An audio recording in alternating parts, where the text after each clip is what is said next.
আসসালামু আলাইকুম। আপনারা যারা দোকানে গিয়ে জিজ্ঞেস করেন 013 এটা কি নাম্বার বা 017 এটা কি নাম্বার? আমি ওই ভাইদের, ওই আপুদের বলছি। 017 এটাও গ্রামীণ নাম্বার, 013 এটাও গ্রামীণ নাম্বার। তো আশা করি এতক্ষণে আপনারা বুঝে গেছেন গ্রামীণ নাম্বার কোনটা কোনটা।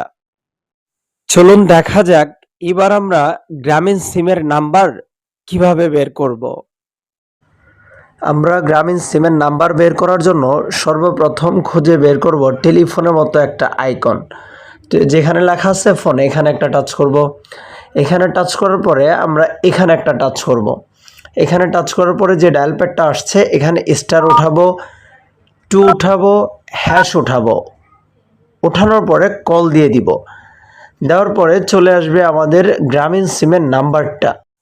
চলুন এবার আমরা দেখে নেই গ্রামীণ সিমের ব্যালেন্স কিভাবে চেক করব।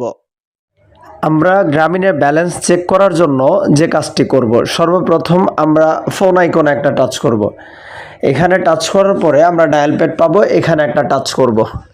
এখানে টাচ করার পরে আমরা উঠাবো *566# হ্যাশ। ওঠানোর পরে কল দিয়ে দিব। কল দেওয়ার পরে চলে আসবে আমাদের ব্যালেন্স। তো এইভাবেই আসলে গ্রামীণ সিমের ব্যালেন্সটা চেক করে। আমাদের ভিডিওটি যদি আপনাদের ভালো লাগে তাহলে চ্যানেলটিকে লাইক করবেন, কমেন্ট করবেন আর শেয়ার করে দিবেন আপনাদের বন্ধু-বান্ধবের মাঝে।